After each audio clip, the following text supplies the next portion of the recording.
Salam jumpa dan namo buddhaya. Pemirsa Dhamma TV, senang sekali saya Sinta dapat kembali hadir menjumpai Anda dalam program acara kesayangan kita, Manage Your Mind. Dan selama 60 menit ke depan, saya akan berbincang-bincang dengan narasumber saya yang tentunya sudah hadir di studio Dhamma TV, Jalan Ciliwung nomor 57E Malang. Pemirsa, menjadi seorang pemimpin bukanlah hal yang mudah. Mengapa demikian? Karena tidak sedikit orang yang mengalami kesulitan dalam mengorganisasikan suatu sistem. Menjadi pemimpin yang baik tidak hanya harus memberikan otoritas kepada bawahan atau juga memberikan job description atau tugas dan wewenang kepada bawahannya. Nah, untuk itu telah hadir di studio Yang Mulia Dhamma Wijayo Mahathera. Namo Buddhaya, Bante. Iya, Namo Buddhaya, Sukihotu. Iya, Bante, pada kesempatan kali ini kita akan membahas tentang menjadi pemimpin yang baik. Tadi sudah saya singgung sedikit mengenai pemimpin yang baik zaman sekarang susah sekali, Bante. Nah, sekarang menurut Bante menjadi seorang pemimpin itu yang bagaimana, Bante? Kalau kita lihat, memang saat ini dalam kondisi dunia sekarang ini kita melihat kehidupan manapun juga ternyata pemimpin-pemimpin ini sesungguhnya tidak mengikuti peraturan sifat kepemimpinan. Karena yang dikatakan sifat kepemimpinan itu siapapun yang memimpin dia itu adalah orang yang luar biasa kelebihannya, karena Sang Buddha katakan ada 10 peraturan yang harus dipegang oleh seorang pemimpin. Kesatu, dia itu harus sabar. Seorang pemimpin pasti difitnah, dijelekan macam-macam, dicari kesalahan terus. Dia tetap sabar. Iya, nanti. Karena seorang pemimpin itu dia ada kelebihannya sehingga banyak orang yang iri, ingin menjatuhkan pemimpin ini. Betul. Maka itu kesabaran ini sangat-sangat penting untuk menunjukkan aksi apapun tidak ada reaksi ketika dia ada goncangan, serangan dari siapapun juga tetap sabar. Ini ada hubungannya dengan ketenangan. Batinnya harus tenang, selalu terkendali dengan sebaik-baiknya. Maka dari itu dia juga memiliki sifat cinta kasih, mengharapkan aku hidup ini demi untuk kepentingan semua masyarakat, semua pihak. Cinta kasihnya begitu kuat sehingga moralitas ini terjaga dengan baik. Iya, betul. Dan dia harus punya sifat berkorban. Tidak ada rasa benci sedikit pun. Jadi lalu pikirannya itu harus selalu seimbang. Tidak condong ke partai sini, partai sana. Seimbang untuk menganalisa kedua belah pihak yang benar. Kita tidak mengatakan benar.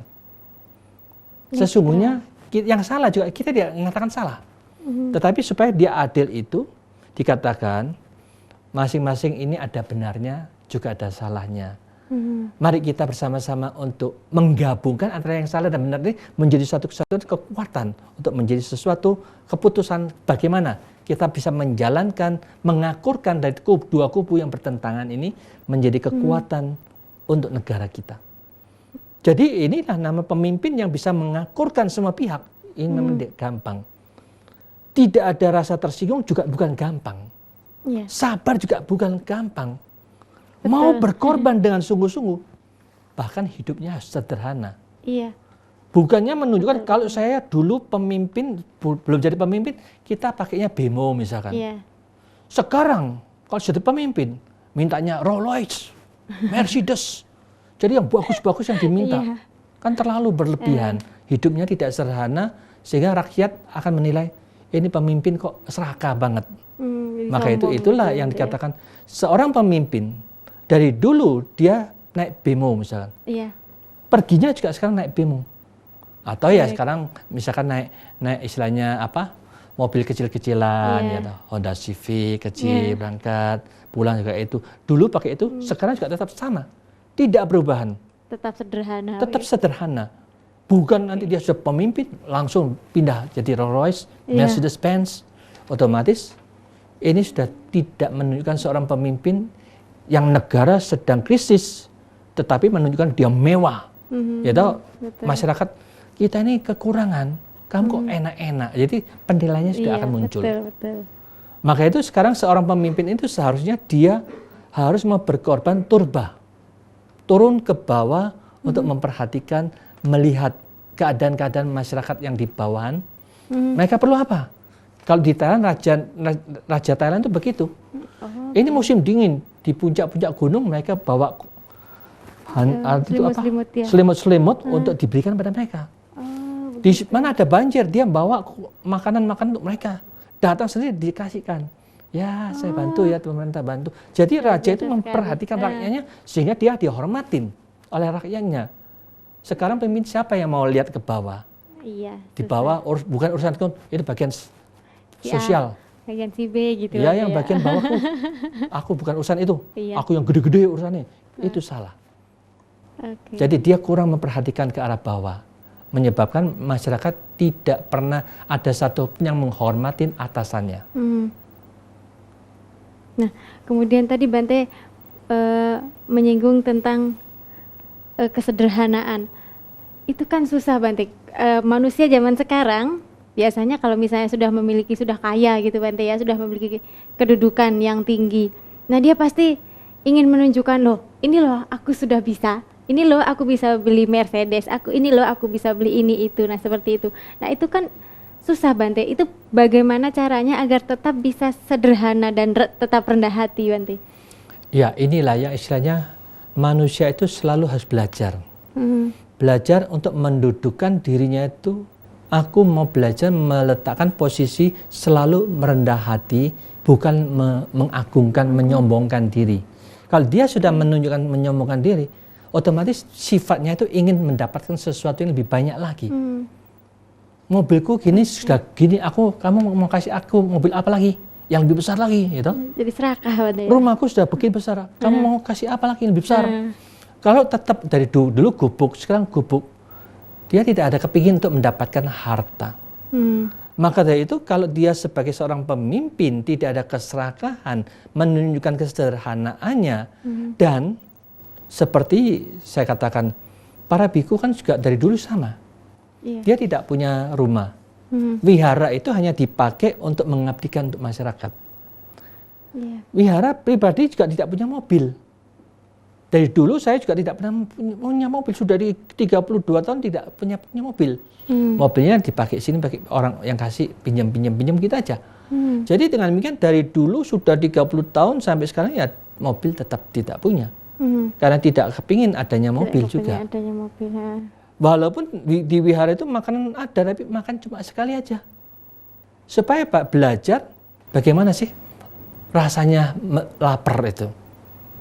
Jadi para biku itu belajar untuk melihat, mengerti, memahami rasa lapar itu apa. Oh cuma begini, biarin aja. Tidak usah digubris, kita bisa tahan. Kalau kita mikirkan, aduh lapar, makan, tidak akan berhenti. Selalu ingin makan, karena kita terpancing dengan reaksi perut kita. Krek, oh ini lapar, aku harus makan. Kita jangan terpancing oleh pikiran seperti itu. Kalau kita makan banyak, ternyata banyak orang yang berlebihan. Over kolesterolnya, over gulanya, jadi semuanya berlebihan. Betul. Jadi malah nambah penyakit berarti ya. Makanya kalau sederhana tidak ada sakit. Gitu, badan berarti sehat, tidak pernah ada yang over, itulah baiknya. Nah, kemudian kejujuran itu perlu tidak Bante untuk syarat seorang pemimpin yang baik? Loh, sangat-sangat penting karena seorang pemimpin itu apa yang adalah pikirannya dia akan ucapkan. Tetapi sekarang kan terbalik. Pikiran ngomong pikir begini tapi omongannya lain. Ya toh? Jadi yang penting itu apa yang ada dipikirkan itu yang diucapkan dan itu pula yang dilakukan. Kita ngomong korupsi diberantas, tapi ternyata masih terjadi korupsi.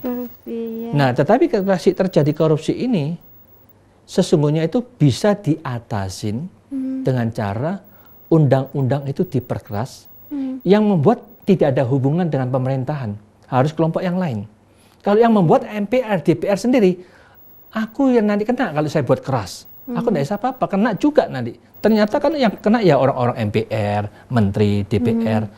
Itulah yang seharusnya harus terpisahkan, yang membuat undang-undang supaya keras, tegas, bagaimana korupsi itu bisa diberantas. Kalau tidak demikian ini, sistemnya tetap sama dari dulu sampai sekarang, tidak akan beres-beres. Begitu ya. Lebih baik nanti Sinta aja mengajukan jadi presiden. Begitu ya. Buat undang-undang baru. Kalau aku jadi presiden, aku akan sediakan 10.001 terbelok. Barang siapa korupsi 100 juta lebih, dor. Oh, gitu nanti ya. Gitu? Iya, betul. Kalau sudah begini, mereka akan takut. Iya. Masa kan gara-gara cuma 200 juta aku mati.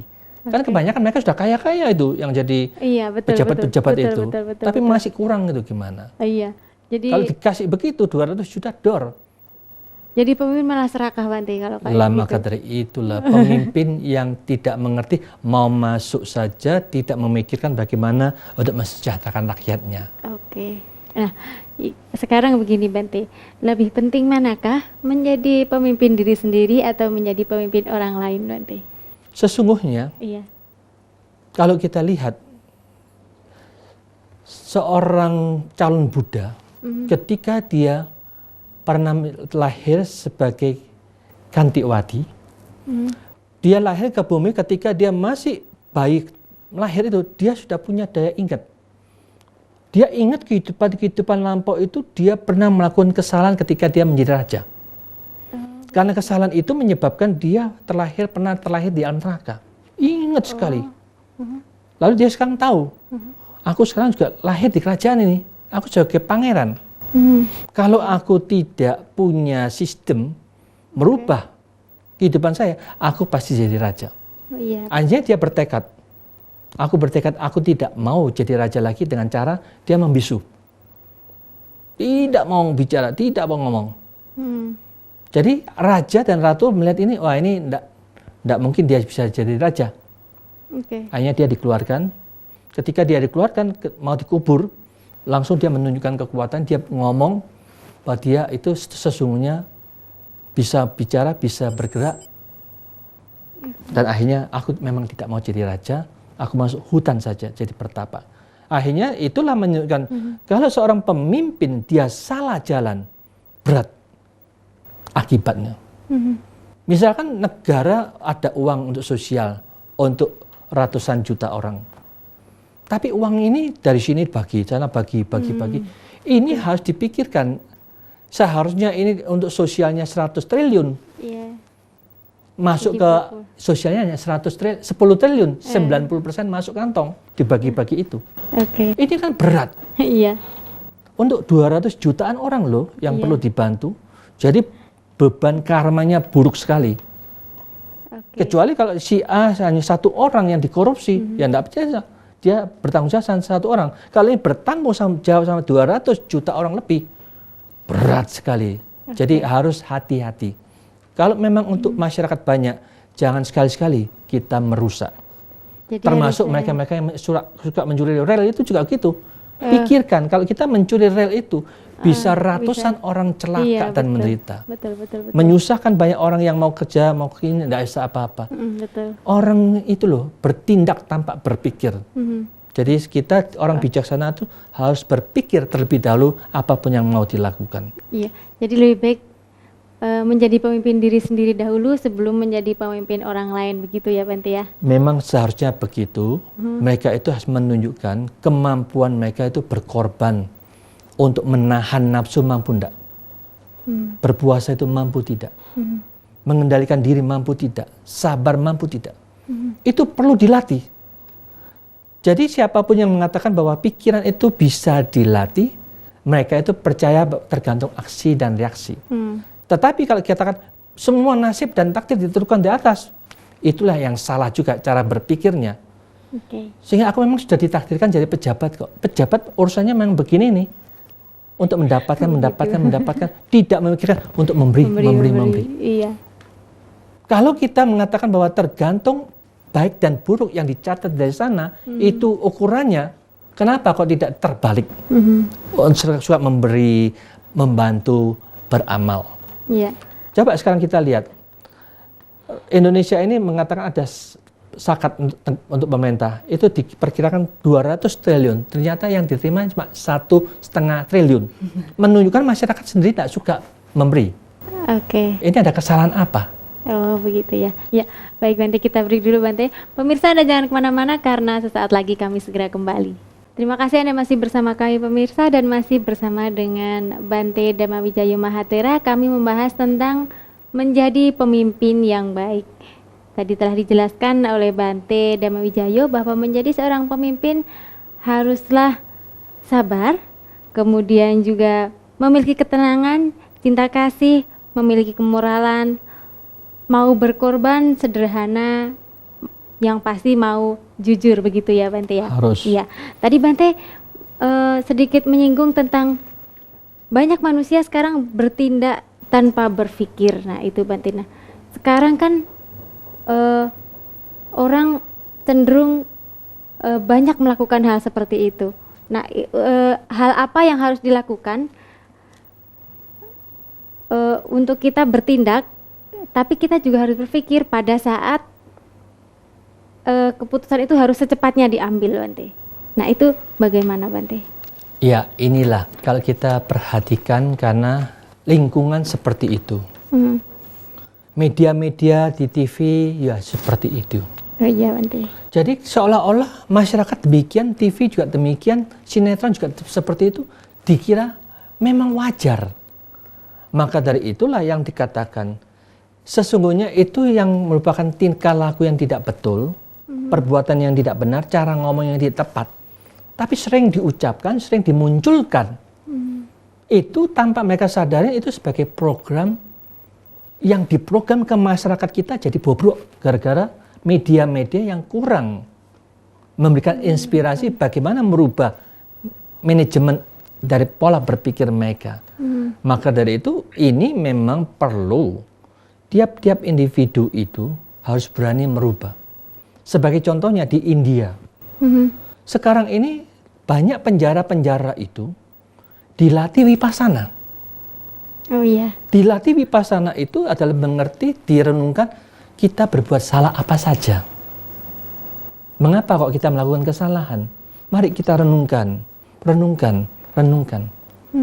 Kita sudah merugikan berapa banyak orang, menyusahkan berapa banyak orang.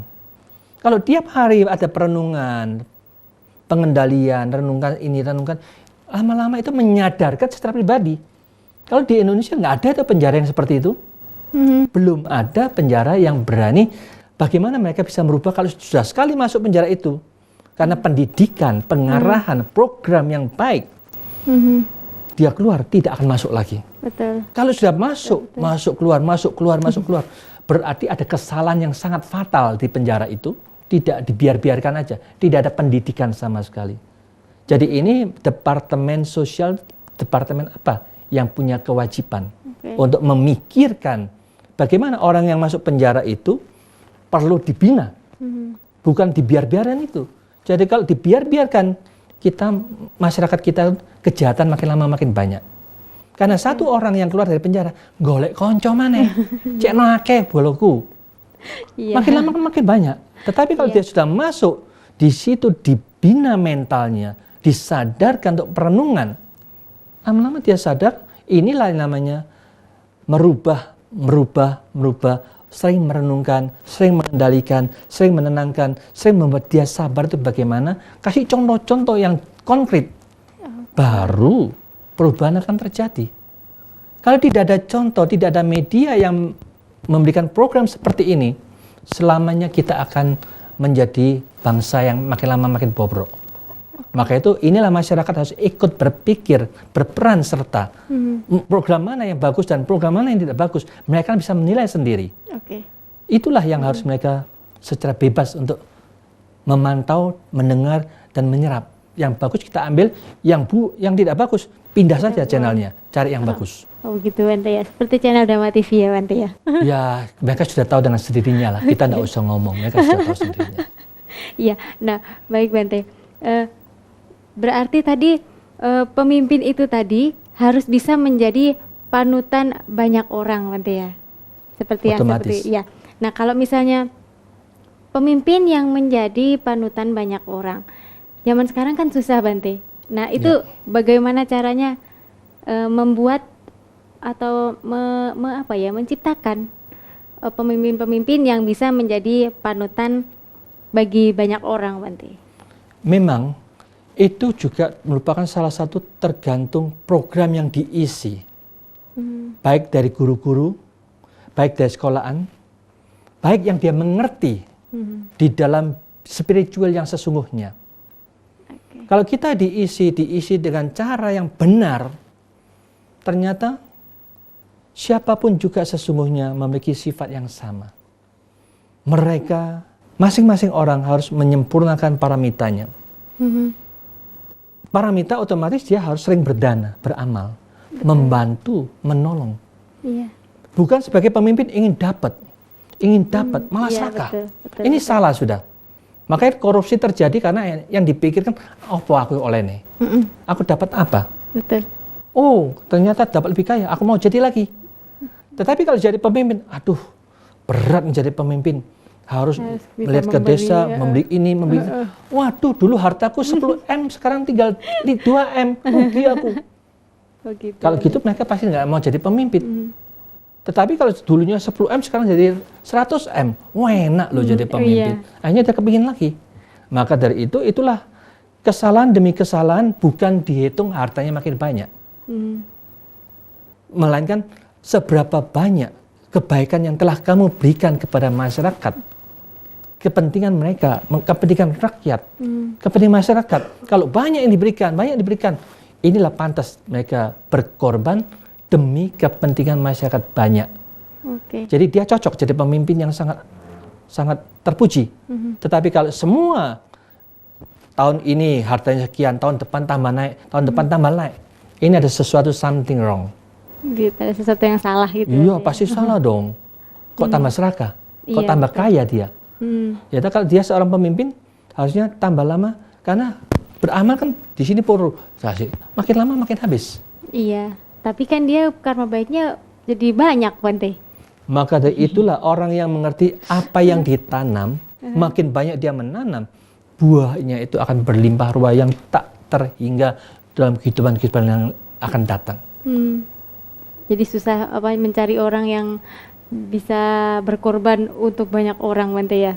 Bukan susah, tetapi karena mereka program cara berpikirnya yang masih tidak memahami. Istilah gampangnya, dia masih bodoh terhadap hukum sebab dan akibat. Kurang memahami hukum itu.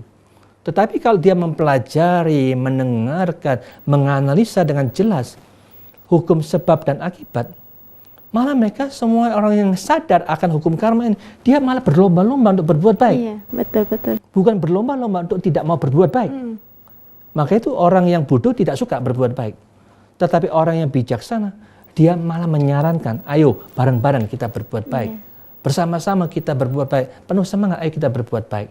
Itu mereka selalu berusaha terus mengembangkan paramitanya. Jadi makin dia itu dapat berapapun juga untuk kepentingan masyarakat, dapat berapapun untuk kepentingan masyarakat, otomatis orang melihat, oh ini bagus ini. Dijalankan dengan sungguh-sungguh. Sosialnya dilaksanakan. Seperti kita lihat ketika ada terjadi tsunami. Kan ada itu satu truk bahan makanan disimpan di gudang yang lain. Iya, betul. Ini tujuan untuk membantu orang yang sedang susah. Tapi yang serakah itu tidak peduli. Babamu, awakmu lapar, tidak peduli. Aku yang penting sugih dewi. Nah itulah keserakahan manusia itu tidak mereka sadarin.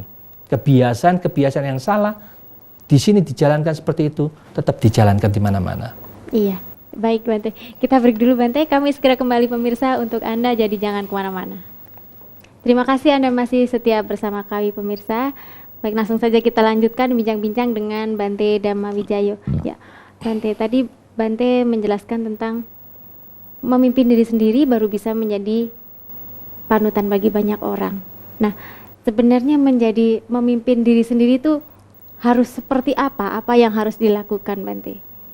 Ya, sesungguhnya kalau kita lihat Sang Buddha berserta siswa-siswanya itu, mereka ini sudah mampu memimpin dirinya sendiri, pikirannya itu sudah mampu dikuasai dengan mutlak. baru mereka terjun ke masyarakat. Begitu. Tapi kebanyakan yang di dunia ini sekarang ini, masing-masing belum mampu menguasai dirinya.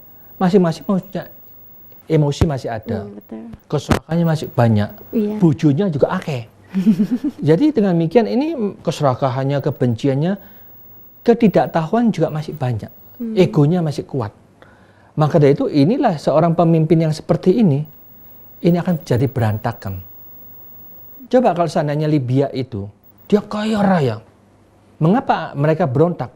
Karena kekayaannya itu hanya dikuasai satu keluarga. Rakyat tidak ngicipin, tidak nikmatin sama sekali. Tetapi kalau ini dia pimpin seorang pimpinan yang pandai, cerdik, aku tiap tahun dapat 200 miliar dolar. Aku tidak butuh segitu banyak.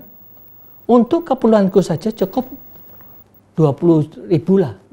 Atau 20 juta lah, sebanyak-banyaknya 20 juta lah. Sudah luar biasa. Dolar loh ini, bukan 20 juta rupiah. Iya. Kalau ini 200 miliar ini, dia pakai untuk kepentingan masyarakat sini, dilihatkan kepada masyarakat. Masyarakat bisa senang mendapatkan pimpinan presiden seperti itu. Betul. Oleh karena itu, dari dulu sampai sekarang tetap miskin rakyatnya, jadilah terjadi pemberontakan seperti itu. Maka dari itu kalau seandainya mereka itu sudah memahami sebagai seorang pemimpin itu harus mampu memimpin terlebih dahulu, dia itu harus latihan. Termasuk para biku itu sudah dikatakan, kalau mereka itu masih jadi junior, masih baru-baru, dia harus dilatih masuk wihara 5 tahun tidak boleh kemana-mana. Latihan. Bagaimana mengendalikan dirinya, bagaimana selalu sabar, bagaimana menata cara berpikir, selalu berpikiran positif, bagaimana menenangkan gejolak pikiran, bagaimana mengembangkan tekad yang kuat. Jadi itu latihan itu. Latihan ini berarti tekad itu jangan sampai dilanggar. Kalau kita sekarang bertekad, hari ini adalah bulan gelap atau bulan terang. Setiap bulan gelap, bulan terang, aku bertekad tidak makan puasa. Aku juga bertekad tidak tidur, hanya meditasi, duduk dan berjalan, tidak mau tidur. Dijalankan. Sudah bisa, mungkin kalau sudah bisa, sudah kuat. Satu hari sebelumnya dan satu hari sesudahnya juga sama seperti itu. Bertekad, terus dilatih. Tekadnya mampu enggak dia mengalahkan dirinya sendiri. Lapar, haus, ngantuk, capek, tapi aku mau melatih tekadku. Aku melatih semangatku. Aku melatih kesabaranku. Aku melatih supaya pikiranku bisa terkendali dengan baik, selalu positif, selalu tenang. Nah, kalau dia latihan seperti ini, sudah 5 tahun, kemampuannya di dalam kesabarannya, pengendaliannya, ketenangan akan didapat. Cara berpikirnya lebih positif dibandingkan yang lainnya. Itulah yang menyebabkan mereka itu para biku latihan, sehingga kan sudah wajar mereka tahu, cara para biku ceramahnya kok bagus, ngomongnya kok enak, karismanya kok begitu indah. Wah, banyak menarik. Banyak gimana saya bisa bicara sama Bante? Ya kalau mereka mau seperti Bante, ya ikutin caranya Bante yang latihan seperti itu. Berpuasa, duduk meditasi terus, menenangkan gejolak pikiran, sabar, tidak tidur, latihan sekuat semampu kita, sekuat-kuatnya. Jadi waktunya digunakan latihan terus, sampai capek, sampai lelah. Ketika lelah, sungguh-sungguh lelah, baru istirahat. Jadi bukan berarti para biku itu malas, bukan. Jadi mereka itu melatih. Karena manusia yang hidup, dia harus belajar bagaimana melatih, menaklukkan dirinya sendiri untuk menjadi pemimpin di dalam dirinya sendiri. Mampu menaklukkan keserakahannya, mampu menaklukkan kebenciannya, mampu menaklukkan kebodohannya. Kalau sekarang yang diajarkan di dunia ini percaya terus. Sesungguhnya itu tanpa mereka sadar membodohin anak buahnya. Wong aku dewe gurung rolo, gurung delok. Tapi aku suruh mereka juga percaya seperti aku. Aku juga bodoh, aku juga gelap, aku tidak tahu. Mereka juga sama nanti juga seperti itu. Biar aja mereka bodoh, biar aja. Aku bodoh, akeh sing bodoh. Jadi membodohin orang. Maka itu apa yang diajarkan Sang Buddha itu? Kalau Sang Buddha Tidak ada ada orang tanya sesuatu yang orang lain belum lihat. Beliau melihat. Sang Buddha tidak bicara. Tetapi ada biku salah satu menanyakan, Bante, tadi pagi saya melihat di pohon itu ada makhluk yang seperti ini, seperti ini. Iya. Barulah Sang Buddha katakan, oh kamu yang melihat ya, Nanda. Oh itu memang makhluk itu dulu kehidupan demikian. Diceritakan. Tapi sekarang ini penjual jamu, kamu ikut aku masuk surga, kamu yang tidak ikut aku masuk neraka. Dia gurung delok surga kepiye, neraka kepiye, berani kamu seperti itu membodohin orang itu. Iya, nah ini tadi Bante, saya sedikit menyinggung tadi Bante ya. Kalau misalnya tadi Bante mengatakan bahwa kita harus selalu melatih diri kita agar kita bisa memimpin diri kita, ya kan Bante ya. Nah, kemudian dalam hal apa saja kita menjadi pemimpin untuk diri kita sendiri Bante? Ya, memimpin dalam diri kita sendiri itu berarti setiap apapun yang muncul dalam pikiran kita, selalu kita kendalikan, analisa dengan jelas, teliti. Kalau itu positif, itu berguna, bermanfaat untuk menyadarkan banyak orang, katakan. Supaya mereka tersadarkan gitu. Tetapi mungkin kita mungkin positif, menyadarkan supaya mereka itu sadar, jangan mau dibodohin lagi.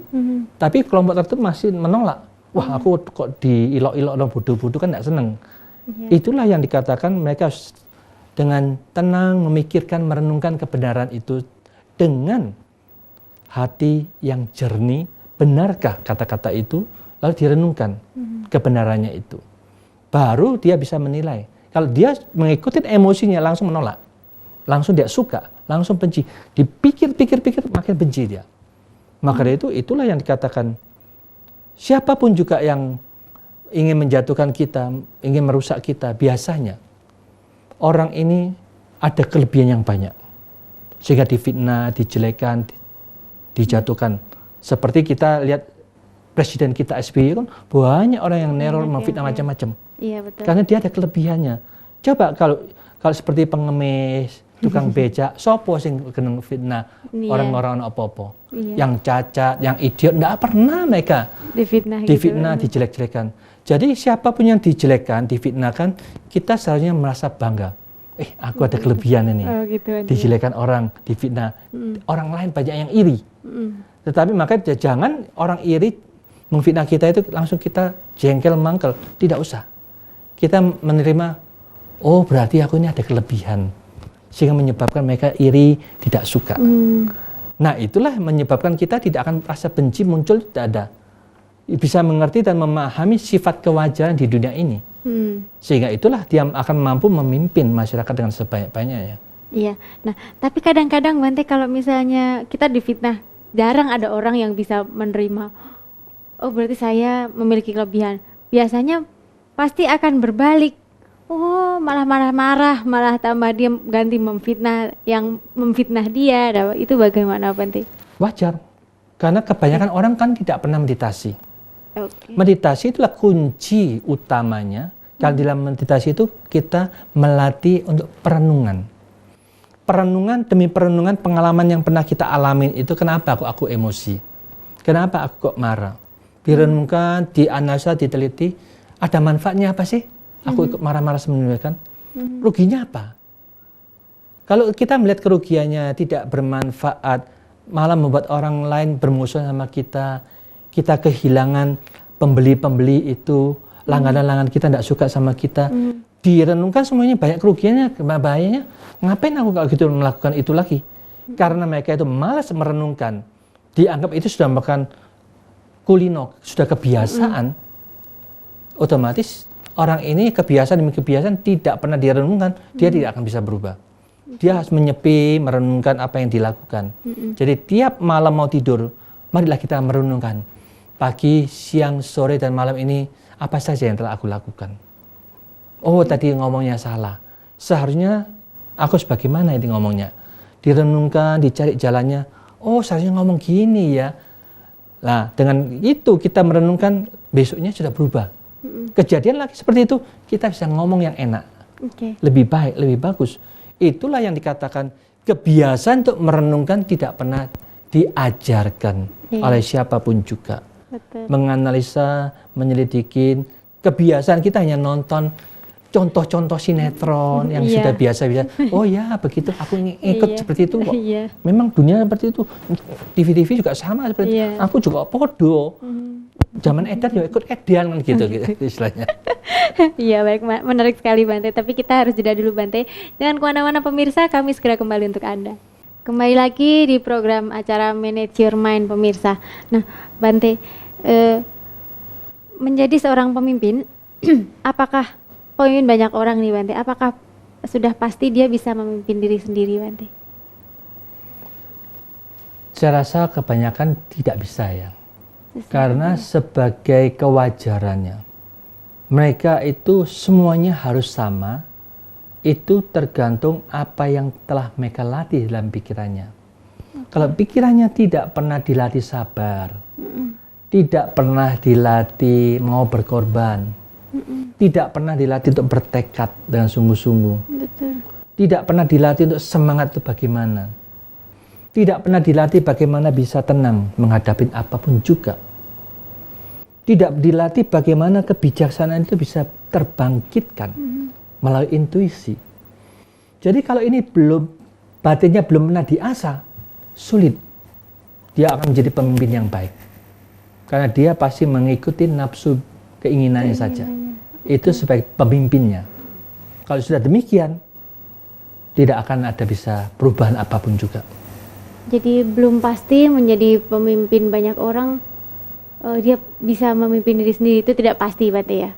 Belum tentu, misalnya saya sebagai, misalnya saya menjadi Pak Lurah, kemudian belum tentu saya menjadi lurah yang baik bagi keluarga saya. Itu berarti belum tentu seperti itu Bante ya? Ya, sesungguhnya kalau kita perhatikan, tidak semua seorang pemimpin ini ternyata akan menghasilkan sesuatu yang sesuai dengan apa yang mereka bisa mimpin. Karena kita juga pernah dengar banyak anak jenderal, bupati, gubernur. Ternyata anak-anak ini ada yang begini, ada yang narkobaan, ada yang jahat demikian, mengorganisasi sesuatu negatif. Jadi itu ada yang terjadi seperti itu. Jadi otomatis mengapa bisa demikian ini? Itu karena orang tuanya terlalu sibuk. Iya, betul. Papanya sibuk, mamanya sibuk, anak dibiarkan. Tidak dididik, tidak diarah, tidak ada pengarahan. Otomatis dia bertindak dengan liar. Iya, karena dia segalanya lengkap. Uang ada, kekuasaan ada, dia berani. Karena atasanku kuat. Orang tuaku kuat. Itulah menyebabkan keberanian, keserakahannya bertindak sewenang-wenang. Bisa terjadi itu. Berarti dia tidak bisa menjadi panutan yang baik untuk anak-anaknya begitu Bante. Untuk di dalam keluarganya dia tidak baik menjadi panutan yang tidak bisa diteladani seperti itu Bante ya. Sesungguhnya itulah termasuk salah satu kesalahan konsep dari manusia. Bahwa seolah-olah tiap-tiap orang itu bukan orang tua yang menentukan, atas yang menentukan. Oh begitu. Jadi atas yang menentukan, dibiar-biarnya, bukan urusanku kok, takdir dari atas. Dia mau jadi baik atau buruk, atas yang menentukan. Tetapi Sang Buddha kan tidak mengatakan, semua itu perubahan itu tergantung pengisian. Pengisian dari tiap-tiap orang itu diisi dengan cara apa? Yang mengisi siapa? Dari guru kita, lingkungan kita, orang tua kita. Kalau orang tua dibiarkan, apa yang mereka isi? Dia cari sesuai dengan apa yang mereka inginkan. Ketemu, biasanya manusia itu kalau dibiarkan, sifatnya seperti air, mencari yang rendahan.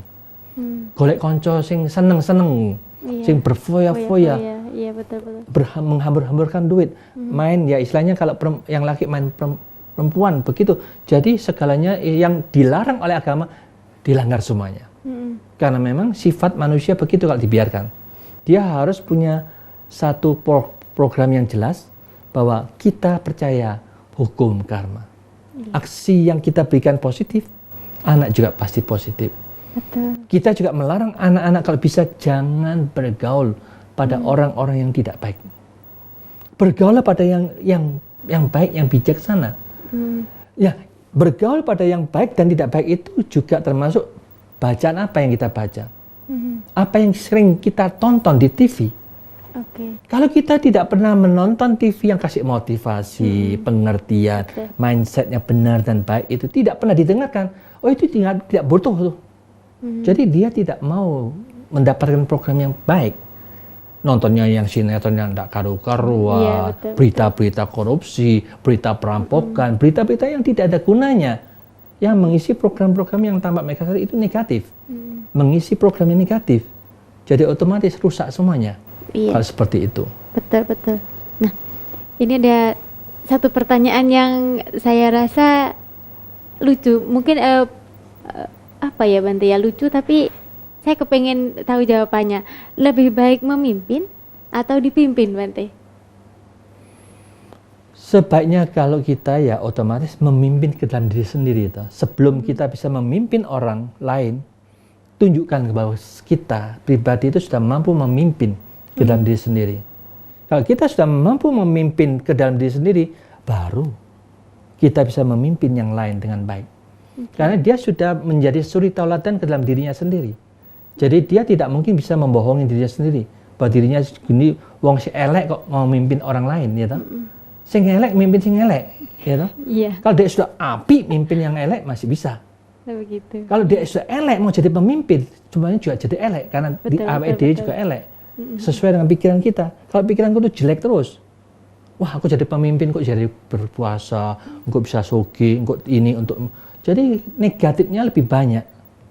Jadi otomatis kita lebih baik memimpin ke dalam diri sendiri, bahwa taklukkan keserakahan kita, taklukkan kebencian kita, taklukkan kemalasan kita, taklukkan kepelitan kita. Jadi kalau siapapun pemimpin yang suka obral, membantu, menolong, beramal kepada masyarakat yang sekitarnya, ngomongnya manis, menghadap, berbicara sama mereka semuanya, mereka senang dan gembira. Wah, ini sebagai pemimpin yang bagus ini, sama lingkungan yang baik. Ya, iya. Jadi mending lebih baik memimpin daripada dipimpin, Bante ya. Karena belum tentu yang dipimpin itu nanti orang yang baik seperti itu, Bante ya. Ya kan kita tidak bisa mengatakan bahwa dia tidak baik, tetapi kan kita lebih baik memahamilah bahwa yang ditekankan masing-masing itu harus mandiri masing-masing, jangan menggantungkan yang dari atas. Kalau kita kebanyakan lihat ini, atasan tergantung atasan dan akhirnya negara nggak jalan-jalan. Betul. Yang presiden memerintahkan harus gini, tapi anak buahnya nggak ada yang jalankan. Bagaimana bisa jalan? Sama saja, Bante ya. Jadi pimpinan atas baik, tujuannya baik, bantu masyarakat, kucurkan dana ke masyarakat. Tapi bank-bank nggak mengucurkan. Engkau tak kucurkan nggak balik ke piye. Nah, jadi bank-bank itu tidak mau menjalankan perintah dari atasan. Jadi uangnya lebih baik disimpan aja. Karena mereka itu menunggu, mereka itu yang perlu-perlu datang ke bank. Bank itu yang baik seharusnya dia melayani masyarakat. Oh, ini diperintahkan ke bagian pertanian, dia terjun ke pertanian. Ke desa-desa dikunjungin, perlu apa. Baru itulah dia melaksanakan tugasnya untuk melayani, bukan tunggu. Jadi dia minta dilayanin. Ya, betul, kan terbalik. Jadi kan seorang pemerintah itu yang dari bank BUMN itu seharusnya dia terjun ke bawah. Bukan menunggu bola. Iya, betul. Dia harus menggiring bola. Karena ini sudah diperintahkan dari atasan, aku harus menggunakan dana ini untuk masyarakat umum, untuk membantu pertanian, membantu mesejahterakan rakyat. Kalau ini dijalankan semuanya, itulah namanya berkorban demi jabatannya. Bukan maunya enak dewe, diam-diam aja. Aku duduk juga gaji segini, aku turun ke bawah juga gaji podo. Hitung-hitungan. Jadi otomatis ini dia tidak punya tanggung jawab, tidak tahu tugas utama. Iya. Nah, pertanyaan terakhir, Bante, apa yang disabdakan, apa yang dikatakan oleh Sang Buddha mengenai pemimpin yang baik itu, Bante? Ya, otomatis Sang Buddha ini walaupun dia itu sudah mencapai yang tertinggi, sudah yang paling tinggi, paling sempurna, dia tetap punya sifat itu. Berkorban itu masih luar biasa. Coba Anda bayangkan, satu hari itu khotbah, ceramah itu 18 jam. Luar biasa. Ada biku yang sakit, yang masih junior. bau sekali. Biku yang lain tidak mau melayani. Sang Buddha melihat begitu, loh, ini kok dibiarkan. Walaupun dia yang paling atas tidak mau memerintahkan biku yang junior, dia langsung terjun sendiri. Dicarikan air panas, diusap, dibersihkan. Jadi akhirnya Sang Buddha setelah melaksanakan tugas ini, dia ngomong, barang siapa mengobatin biku yang sakit, bagikan mengobatin Sang Buddha sendiri. Jadi dengan demikian itu menunjukkan bahwa apa yang dia lakukan itu sudah dibuktikan. Dia mampu memimpin dirinya sendiri, lalu mengorbankan waktu, tenaga, dan pikiran, ilmunya yang dia miliki ini untuk mengajar terus. Jadi selama 45 tahun mengajarkan itu, ada 84.000 judul. Jadi kitab suci Tipitaka itu 84.000 judul. Kalau tiap hari kita khotbah, tidak habis-habis itu. Iya, sampai 100 tahun tidak habis. Iya. Jadi itu luar biasa, ajaran Sang Buddha itu sangat dalam, sangat luas. Iya. Ada contoh-contoh yang luar biasa. Iya. Apalagi kehidupan Sang Buddha yang lampau, bagaimana pengorbanan beliau, bagaimana dia menjadi seorang pemimpin, bagaimana dia bisa sabar yang luar biasa. Walaupun tangan dan kakinya dipotong, dia tetap sabar. Sabar dan sabar terus. Maka itu mantra yang kata sabar subur, ternyata belum dijalankan oleh masyarakat kita, sehingga mereka tidak subur-subur. Makanya mulai sekarang sabar subur dijalankan masing-masing, nanti akan jadi subur semuanya. Iya, baik, luar biasa sekali Bante. Akan tetapi waktu kita sudah hampir habis Bante, sudah 60 menit kita berbincang-bincang sampai tidak terasa. Sekarang waktunya Bante untuk memberikan pesan-pesan kepada para pemirsa yang ada di rumah. Silakan Bante. Iya, para pemirsa yang berbahagia. Kita sudah terlalu banyak bicara yang masalah luar, begitu luas, begitu panjang. Marilah kita menentukan saat ke dalam kita masing-masing. Karena Sang Buddha adalah beliau yang tersadarkan. Dan menekankan kesadaran itulah si pengetahu adalah Buddha itu sendiri. Tetapi kita selalu mengikuti gejolak-gejolak yang ada di pikiran kita. Suka, duka, cinta, benci, untung, rugi, pujian dan celaan. Ini merupakan hukum kewajaran yang di dunia yang selalu terjadi. Itu yang kita kejar. Hanya positif yang kita mau. Yang negatif kita tolak. Ini terus-menerus seperti ini. Tidak pernah berhenti. Sekarang akan datang juga seperti itu. Yang dulu-dulu juga demikian. Kapan kita akan selesainya kalau seperti ini? Selalu diombang-ambingkan oleh problema. Tidak membuat kita tenang dan damai. Maka dari itu Sang Buddha mengatakan, karena cinta, benci, untung, rugi, pujian, celaan, dapat kedudukan, kehilangan kedudukan, itu yang permainan pikiran kita sendiri. Maka itu siapa tahu yang tahu hanya muncul, lenyap. Seperti itu terus-menerus. Maka itu kita diminta untuk menjadi, tangkaplah sentral, pusat, si pengetahu saja. Tahu dalam si tahu ini saja. Disinilah namanya Buddha. Beliau yang tersadarkan. Anda tidak tergoncang oleh apapun juga, tenang dan damai akan menjadi milik Anda. Itulah pemimpin yang mampu memimpin ke dalam diri sendiri, kehebatan, keluar biasaan akan menjadi milik Anda, damai dan bahagia. Buktikan kebenaran itu. Baik Bante, terima kasih atas uraian yang luar biasa dan juga terima kasih atas waktu dan kesempatan Bante untuk berbincang-bincang bersama kami di sini. Pemirsa, dengan demikian Manage Your Mind berakhir sudah menemani Anda di malam hari ini. Saya Sinta dan segenap kru kerabat kerja undur diri dari hadapan Anda. Terima kasih banyak atas perhatian Anda dan jangan lupa saksikan terus Manage Your Mind pada hari dan jam yang sama di Dhamma TV. Selalu damai di hati. Mind is not everything, but everything is from mind, so manage your mind. Sabi Sata Bhavantu Sukitata, semoga semua makhluk berbahagia. Namo Buddhaya.